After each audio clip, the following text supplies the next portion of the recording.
Story 1. I never thought I'd become one of those people who takes their nieces and nephews to museums every weekend. But here I am. After my sister went through her messy divorce last year, I stepped up to help out with my 8-year-old niece. She's been having a rough time with everything, so I try to plan fun outings to keep her spirits up. Museums became our thing because she's obsessed with dinosaurs and keeps talking about becoming a paleontologist when she grows up. The Natural History Museum downtown is our usual spot.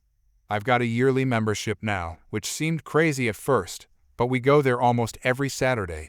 My niece knows all the exhibits by heart and always drags me straight to the dinosaur hall first. She loves the massive Tyrannosaurus Rex skeleton they have displayed in the center of the main room.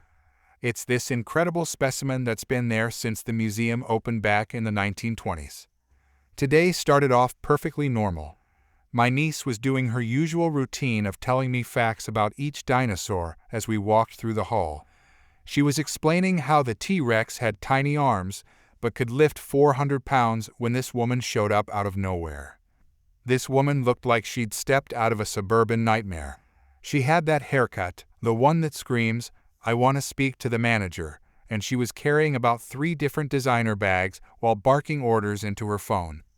Her 2 kids were running around knocking into other visitors while she completely ignored them. She ended her phone call and immediately started circling the T-Rex display like a shark. I could see the security guard watching her carefully. The guard was this older gentleman who'd worked there for years. My niece and I had chatted with him plenty of times, and he always had interesting stories about the exhibits. "Karen, excuse me. Hey, you." She snapped her fingers at the guard like he was her personal servant. "Guard, yes ma'am, how can I help you?" "Karen, I need to get up there with that dinosaur thing for a photo. My followers are expecting content, and this is perfect for my lifestyle blog." "Guard, I'm sorry, but visitors aren't allowed on the exhibit platforms. The barriers are there to protect both you and the specimen." "Karen, look, I don't need a whole safety lecture. Just move that rope thing so I can climb up there. It'll take 2 seconds." The guard stayed perfectly polite, which impressed me because I could already tell this was going south fast. "Guard, ma'am, this particular skeleton is over 100 years old. It's extremely fragile, and even the slightest vibration could cause damage. We have designated photo areas throughout the museum if you'd like to take pictures." "Karen, are you serious right now? It's just some old bones. They've been sitting there forever. They're not going to break from one tiny person taking a photo." My niece tugged on my sleeve and whispered that the lady was being mean to our friend. I told her to stay close to me because I had a feeling things were about to get interesting. "Karen, do you know how much money I spend in this city? My taxes pay for this entire museum. I should be able to go wherever I want." "Guard, I understand your frustration, but museum policy applies to all visitors regardless of tax contributions. I'd be happy to show you some other great photo opportunities." But Karen wasn't listening anymore. She was already marching toward the exhibit stairs with her phone held up like it was some kind of VIP pass. "Guard, ma'am, please stop. You cannot go up there." "Karen, watch me." She ducked under the rope barrier and started climbing toward the platform where the T-Rex skeleton was mounted. Other families stopped what they were doing to stare. Kids were pointing and asking their parents what was happening. The guard immediately called for backup on his radio. Karen made it about halfway up the stairs before she started trying to climb over the protective railing. She was holding her phone out trying to take a selfie while attempting to boost herself up onto the barrier that separated visitors from the actual skeleton. That's when museum security showed up. 2 guards came jogging over from different directions. Security guard 1, "Ma'am, you need to come down from there immediately." "Karen, get away from me. I'm not doing anything wrong. It's a public museum." Security guard 2, "You're violating museum policy and potentially damaging a priceless historical artifact. Please come down now." "Karen, this is harassment. I'm a tax-paying citizen. I have rights." She was still trying to climb over the railing while screaming at the security guards. Her phone was waving around wildly as she gestured. Other visitors were backing away from the scene, but nobody was leaving. It was like watching a train wreck. The original guard walked up the stairs slowly, speaking in this calm voice. "Guard, ma'am, if you come down right now, we can discuss this situation civilly. But if you continue trying to access the exhibit, we'll have to escort you from the building." That set her off completely. "Karen, escort me out. I'll have all of your jobs. Do you know who I am? I'm an influencer. I have thousands of followers who will hear about this." Security guard 1, "Ma'am, last warning. Come down now, or we'll have to physically remove you." Karen finally started climbing back down, but she wasn't done making a scene. "Karen, this is absolutely ridiculous. I'm calling my lawyer. I'm calling the mayor. This museum will be hearing from my husband's law firm." The security guards flanked her as she came down the stairs. She was still waving her phone around and taking video of everything. "Karen, I'm documenting all of this. You people have no idea what you've just done." Security guard 2, "Ma'am, you're being removed from the premises. You'll need to leave immediately." As they started walking her toward the exit, families throughout the dinosaur hall started clapping. It started with just a few people, but it spread until almost everyone was applauding. My niece joined in, clapping as loudly as she could. Karen spun around and saw all the people clapping for her removal. "Karen, are you kidding me right now? You people are clapping for this harassment?" "Random Dad, we're clapping because you're finally leaving." That got some laughs from the crowd, which made Karen even angrier. "Karen, all of you can go to hell. This museum is a joke. I'm leaving the worst Yelp review of your lives. 1 star. 1 star for everyone." Security guard 1, "Ma'am, keep moving toward the exit." "Karen, I'm never coming back here, and I'm telling everyone I know to avoid this place. You'll be sorry." They escorted her all the way to the front entrance. We could hear her yelling in the lobby even after she was out of the main hall. Other visitors were laughing and talking about what they'd just witnessed. My niece looked up at me with wide eyes. "Niece, why was that lady so mean to our friend?" "Me, some people think they're more important than everyone else." The original security guard came over to us after everything calmed down. "Guard, I'm sorry you both had to see that. Are you doing okay?" "Niece, are you in trouble?" "Guard, not at all. That lady was trying to damage something very special that belongs to everyone who visits here." My niece nodded seriously like she completely understood. We spent another hour in the museum, and several staff members made a point of coming over to thank us for being patient during the incident. Apparently, Karen's grand exit included her screaming at the front desk staff and demanding refunds for tickets she hadn't even purchased yet. The best part came 2 weeks later when I was checking the museum's online reviews. Sure enough, there was a 1-star review from someone whose profile picture looked exactly like our T-Rex writer. The review was 3 paragraphs of complaints about rude staff and unfair policies. But right underneath it were about 15 5-star reviews from people who mentioned witnessing an entitled woman being appropriately removed for trying to climb on exhibits. The museum's official response to her review was perfectly professional. "We're sorry to hear about your negative experience. Museum policies exist to protect our irreplaceable artifacts for future generations of visitors. We hope you'll consider visiting again and following posted guidelines." My niece still talks about that day whenever we visit the dinosaur hall.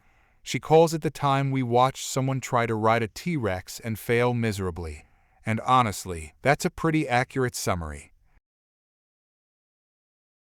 Story 2. I've been a lifeguard at Sunset Beach for 4 summers now. Started this job right after I graduated high school because I needed money for college, and I've always been a strong swimmer. My dad was actually a lifeguard here back in the 80s, so when a spot opened up, the beach manager gave me a shot. It's good work. I get to stay in shape, work on my tan, and most days are pretty chill. Sure, you get the occasional drunk tourist or kid who swims out too far, but nothing I can't handle. The beach gets absolutely packed during summer weekends. We're talking shoulder-to-shoulder crowds by noon. especially on days like this past Saturday when it hit 95 degrees. Families stake out their spots early, usually before 10 in the morning, and there's this unspoken code that everyone follows. You respect other people's space, you don't block anyone's view of the water, and you definitely don't mess with someone else's setup. Most people get it, but then you have people like Karen. I was doing my usual scan of the water when I noticed some commotion happening about 50 feet down the beach. A family looked like parents with 2 young kids had been set up in the same spot for about 2 hours. They had the basic setup, couple of towels, small pop-up tent for shade, cooler, and the kids were building sandcastles. Nothing fancy, but they'd clearly been there first. Then this woman comes marching down the sand dragging this massive beach umbrella behind her. I'm talking huge, one of those restaurant patio umbrellas that probably cost more than my monthly paycheck. She planted it right in front of this family's spot, completely blocking their view of the ocean. The dad stood up and walked over to her politely. "Dad, excuse me, could you maybe move your umbrella over a bit? You're blocking our view, and we've been here since 9 this morning." "Karen, I don't think so. I paid good money for this umbrella, and I'm putting it wherever I want." "Mom, we're not trying to be difficult, but our kids have been looking forward to watching the waves. Could you just shift it a few feet?" "Karen, listen honey, I own this view now. If you don't like it, move your little towels somewhere else." I couldn't believe what I was hearing. I started walking over because this was clearly escalating, but I wanted to see how far this woman would actually go. "Dad, ma'am, that's not how the beach works. You can't just block people who were here first." "Karen, actually, I can do whatever I want. Do you see how much this umbrella cost? It's worth more than your entire setup. That means I get priority." The mom was trying to keep the kids calm, but they were starting to get upset. The little girl kept asking why they couldn't see the water anymore. "Mom, look, we just want our kids to enjoy the beach. Can we please work something out?"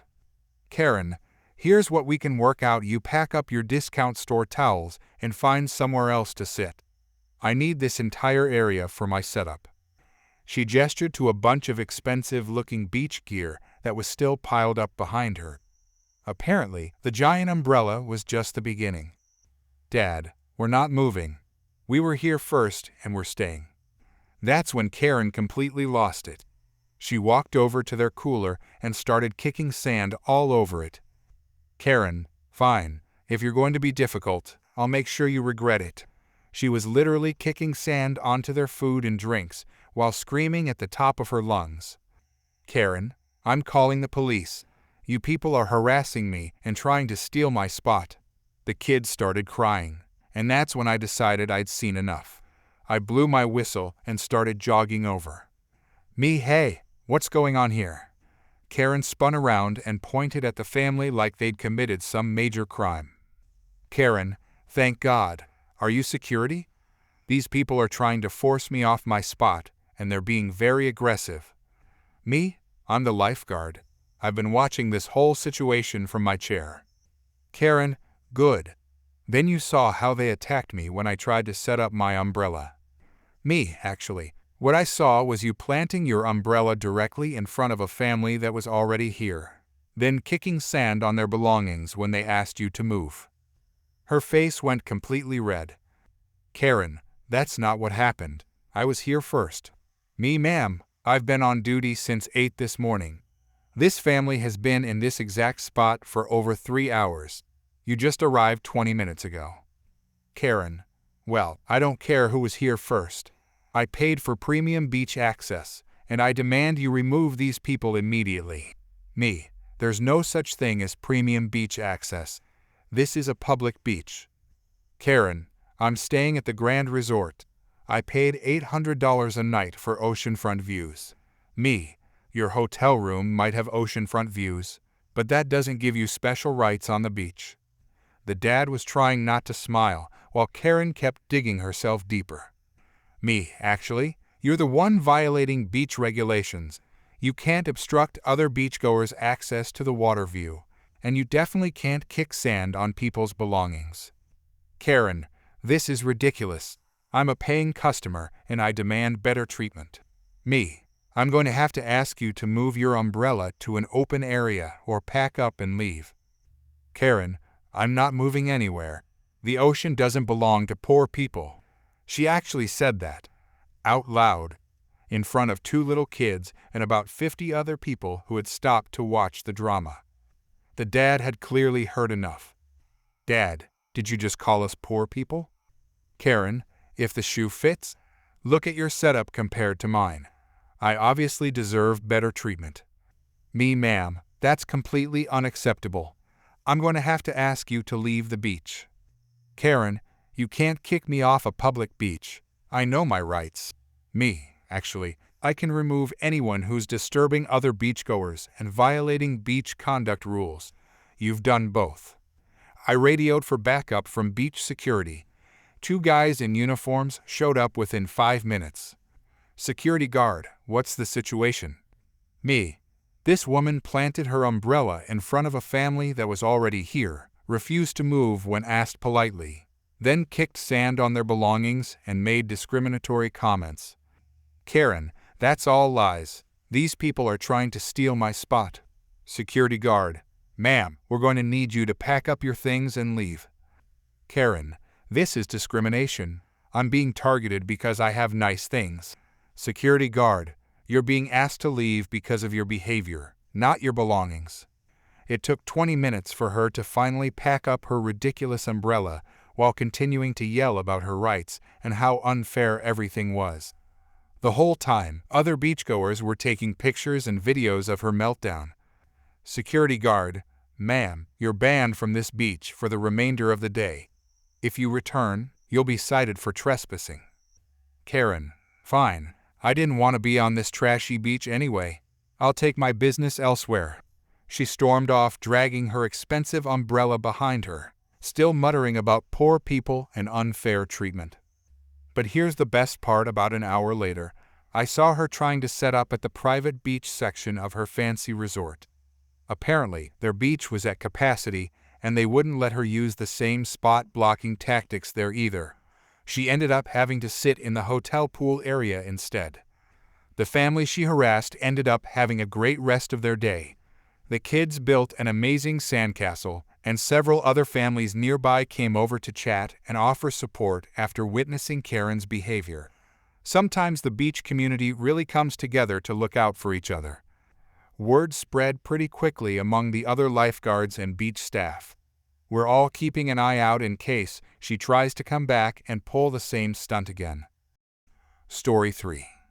I've been working the carnival circuit for 5 years now, ever since I aged out of the foster care system at 18. With no family to fall back on and no money for college, the traveling carnival became my home and my livelihood. I started as a general worker, setting up rides and cleaning grounds, but eventually found my niche running game booths. The ring toss became my specialty. I genuinely enjoyed watching kids' faces light up when they won a prize, and I took pride in running an honest game. Sure, carnival games are designed to be challenging, but mine was fair. I'd even give kids tips on their technique when their parents weren't looking. After years of practice, I could demonstrate that the rings would fit over the bottles if thrown correctly. It wasn't rigged, it just took skill and a little luck. It was a busy Saturday evening at the county fair. Families were everywhere, the smell of funnel cake and cotton candy mixing with the sounds of laughter and carnival music. I was having a great night until she showed up. This woman approached my booth with her kid, maybe 8 years old, trailing behind her. The kid looked excited but nervous. I could tell right away this was going to be one of those interactions where the parent was more invested in winning than the child. Me, step right up. 3 rings for $5. Land one on a bottle and win a prize. Karen, how hard can it be? My son is very athletic. The kid tried his first throw. It bounced off a bottle and landed on the counter. Normal for a first try. Me, good attempt. Try aiming a little higher next time. Second throw, same result. The kid was getting the hang of the motion, but still learning the arc. Kid, Mom, it's harder than it looks. Karen, nonsense. You just need to focus. third throw also missed, though it was closer. The kid seemed fine with it. He'd had fun trying, but his mom's face was turning red. Karen, this game is rigged. I want my money back. Me, ma'am, carnival games are games of skill. Your son did great for his first try. Would you like to purchase another round? Karen, don't lie to me. I can see what you're doing here. Those rings don't fit over the bottles. Me, I assure you they do. Would you like me to demonstrate? I picked up a ring and tossed it smoothly onto a bottle in the back row. It slid down perfectly. Karen, you did something different. You have special rings. Me, ma'am, these are all the same rings. Your son can try again if you'd like. She purchased another round, but this time she was coaching her kid aggressively. Karen, throw it harder. No, softer. You're not listening to me. Kid, Mom, you're making me nervous. The poor kid missed all three again, partly because his mother was stressing him out. By now, other families were starting to stare. Karen, I've been watching you for 20 minutes. This game is impossible. You're cheating people. Me, ma'am, I've been running this booth honestly for years. Other kids have won prizes tonight. Karen, show me those rings don't fit over those bottles. Before I could react, she lunged across the counter and grabbed a handful of rings. She started hurling them wildly at the bottles, not with any technique, just pure anger. Me, ma'am, please step back from the booth. She wasn't listening. When the rings didn't cooperate with her tantrum, she reached for the bottles themselves. Karen, if the rings won't go on, then the bottles are wrong. She grabbed 3 bottles from the front row and threw them on the ground. Glass shattered everywhere. Families with small children quickly backed away from our area. Kid, Mom, stop. You're embarrassing me. Karen, I'm proving a point. She grabbed more bottles, smashing them against the side of the booth. My carefully arranged display was being destroyed. Me, security. I need security over here. 2 carnival security guards came running over. By this time, Karen had destroyed about half of my bottle setup, and there was glass everywhere. Security guard 1. Ma'am, you need to calm down immediately. Karen, this man is running a scam. I'm exposing him. Security guard 2. Sir, what happened here? Me, she claimed my game was rigged. When I showed her it wasn't, she started destroying my setup. Other families who had been watching started speaking up. Witness 1. She went crazy when her kid couldn't win. Witness 2. The game looked fair to me. My daughter won a stuffed animal earlier. The security guards assessed the damage. Broken glass covered the ground around my booth, and I'd have to replace at least 15 bottles plus repair the damaged counter where she'd thrown them. Security guard 1. Ma'am, you're banned from the carnival grounds. You need to leave immediately. Karen, you can't ban me. I'm exposing fraud. Security guard 2. You destroyed private property. You're lucky we're not pressing charges. As they escorted Karen toward the exit, her poor kid trailing behind looking mortified, I started sweeping up the glass. Other carnival workers came over to help me clean up and find replacement bottles. The next family approached cautiously. They had a little girl about 7 years old who had been watching the whole scene. Little girl, is the game really fair, mister? Me, it absolutely is, sweetheart. Would you like to try? Dad, how much for 3 rings? Me, for her? It's on the house. 3 rounds, actually. I handed the little girl 9 rings total. She was patient and listened to my tips about technique. On her 6th throw, she landed one perfectly on a bottle in the middle row. Little girl, I did it, I did it. The crowd that had gathered to watch cheered for her. She picked out a stuffed unicorn that was almost as big as she was. Me, nice job. That was perfect form. As the family walked away with their prize, one of the other carnies came over. Fellow worker, that lady was something else. Never seen someone lose it that bad over a game. Me, the worst part was how she was making her kid feel. He just wanted to have fun at the carnival. Fellow worker, well, at least that little girl got some free games out of it. I spent the next hour replacing bottles and fixing the damage to my booth. Word spread quickly through the carnival about what had happened, and several other workers stopped by to check on me. By the end of the night, I'd actually had more customers than usual. Apparently, some people heard about the drama at the ring toss and wanted to see if the game really was fair. Karen's tantrum ended up backfiring completely. Not only did she get banned from the carnival, but her outburst actually drew more attention to my booth and proved to everyone watching that the game wasn't rigged when that little girl won fair and square. Story 4. I'm a freelance photographer, which means I'm always lugging around heavy equipment and setting up shots in weird places. Last month, I was doing a wedding shoot at this fancy venue with marble floors everywhere. The bride wanted some dramatic shots on the grand staircase, so I was backing up trying to get the perfect angle when I missed the last step and rolled my ankle pretty bad. At first I thought I could just walk it off, but within an hour my ankle had swollen up like a balloon and I couldn't put any weight on it. The bride's family insisted on driving me to the emergency room, which was embarrassing but probably necessary. I'd never broken anything before, so I wasn't sure if this was just a bad sprain or something more serious. The emergency room was pretty busy that Saturday evening. Nothing too crazy, just the usual mix of people with various injuries and illnesses. I checked in at the front desk, and they told me it would probably be a couple hours since my ankle wasn't life-threatening. Fair enough. I found a seat in the waiting area and settled in with my phone, trying not to think about how much this was going to cost without insurance. The chairs weren't exactly comfortable, but they were standard hospital waiting room chairs. Nothing fancy, but they did the job.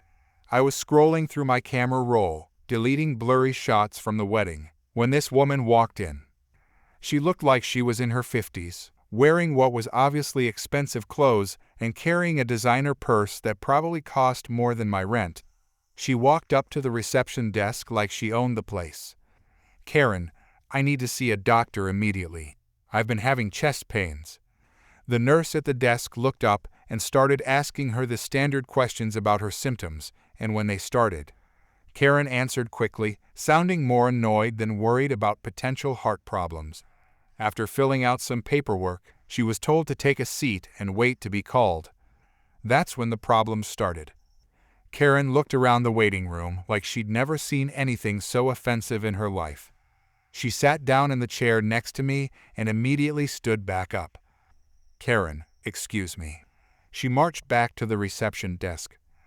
"Karen, these chairs are completely unacceptable. They're not nearly comfortable enough. Don't you have anything more plush? I have a medical condition, and I can't sit on something this hard." "Nurse? Ma'am, these are the only chairs we have available. I'm sorry for the inconvenience." "Karen, this is ridiculous. I pay my taxes. This hospital should provide proper seating for patients. Where's your manager?" The nurse explained that the charge nurse was busy with patients but would speak with her when available.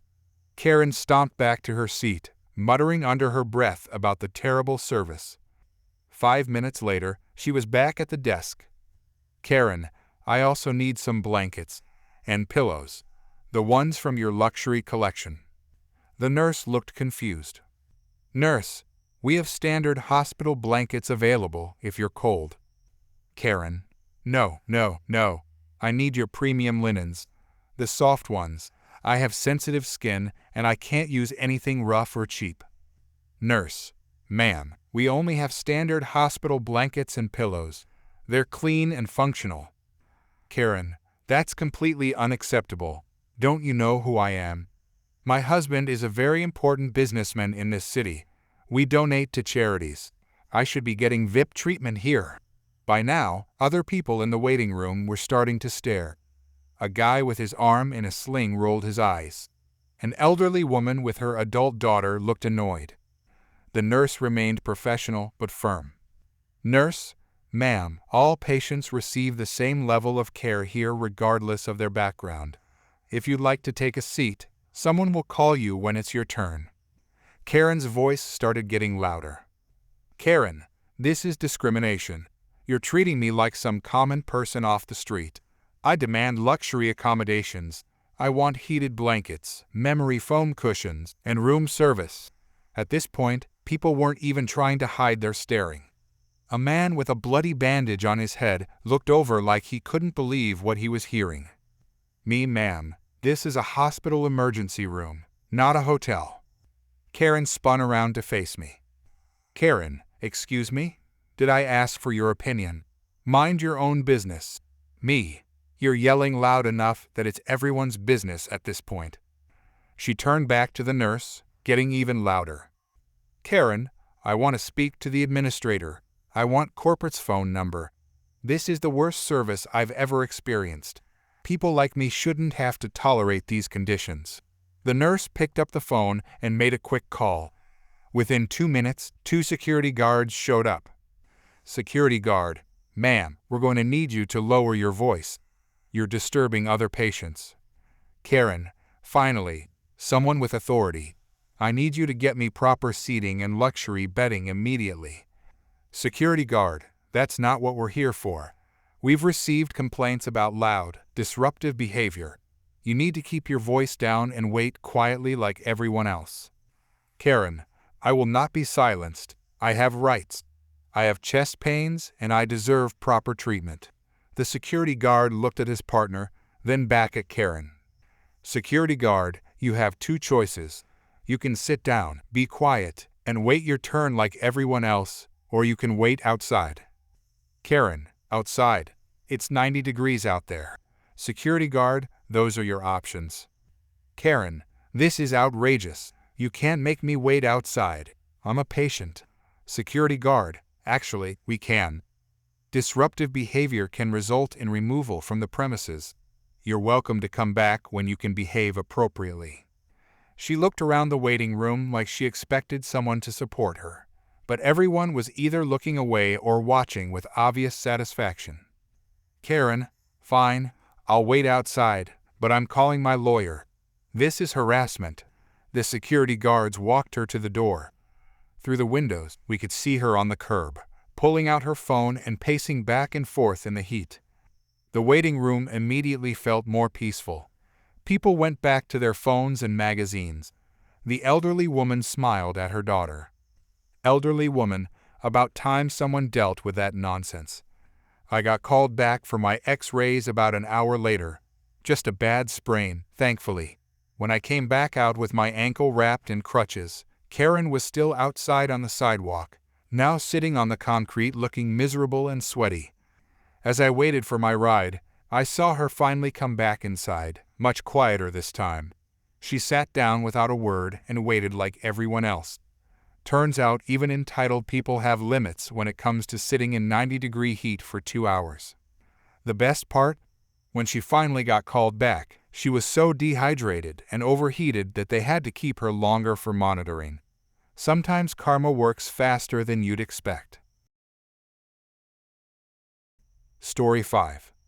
I've been working as a zookeeper at the city zoo for about 4 years now. It started as a summer job during college, but I loved working with animals so much that I decided to make it my career. My specialty is the giant panda exhibit, which is definitely the most popular attraction we have. People come from all over the state just to see our 2 pandas. The job has its challenges. Pandas are incredibly sensitive animals that need a calm, controlled environment. We have strict rules about noise levels, crowd sizes, and especially about maintaining distance from the animals. The barriers aren't just for visitor safety, they're crucial for the pandas' well-being too. Most visitors are respectful and follow the posted rules. We have signs everywhere explaining why people need to stay back, keep voices down, and absolutely never try to touch or feed the animals. But every once in a while, you get someone who thinks the rules don't apply to them. Last Saturday was one of those days. It started off normal enough. The morning crowd was typical families with kids, some tourists, a few photography enthusiasts with their big cameras.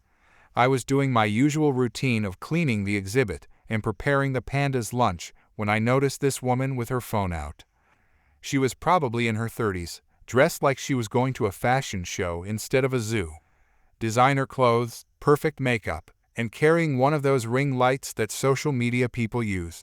She was clearly trying to take selfies with the pandas in the background, but she kept getting frustrated. "Karen, this is impossible. I can't get a good shot from back here."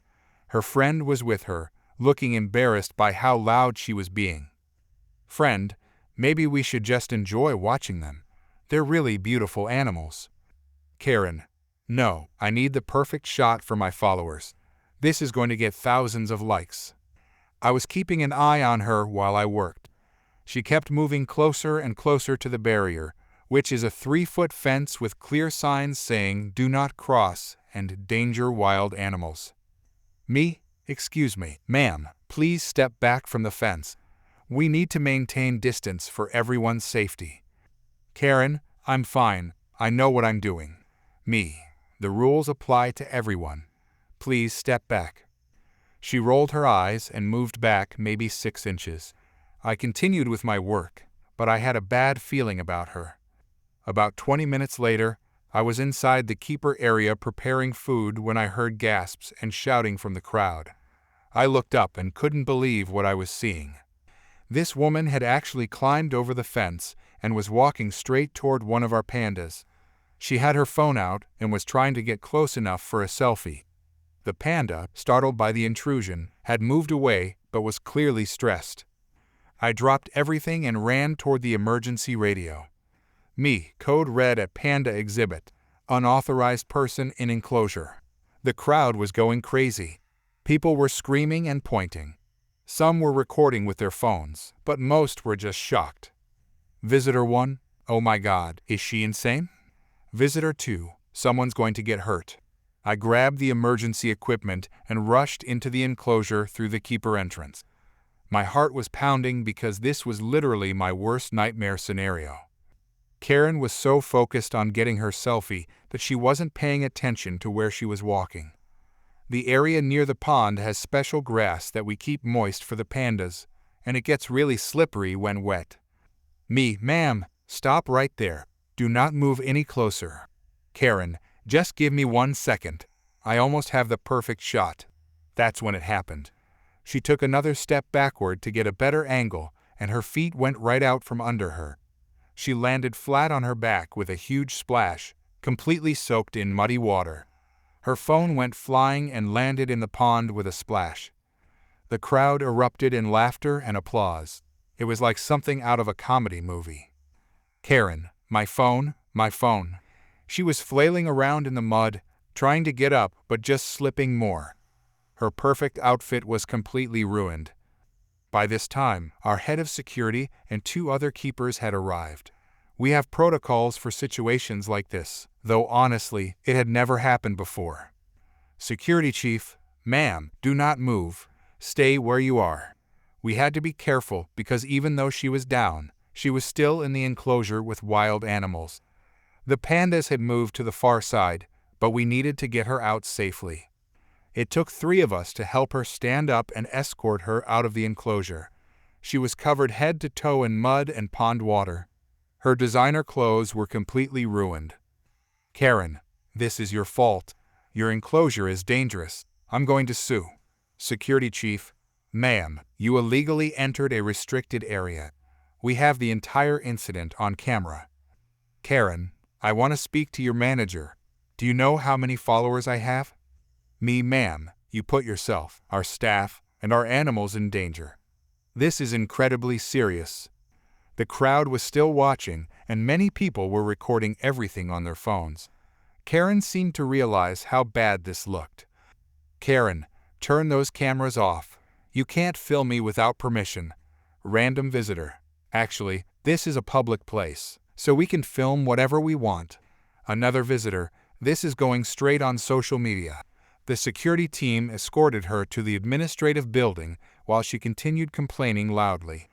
Her friend followed behind, looking absolutely mortified. "Friend, I am so sorry about this. I tried to tell her not to do it." About an hour later, our director called me into his office to give my statement about what happened.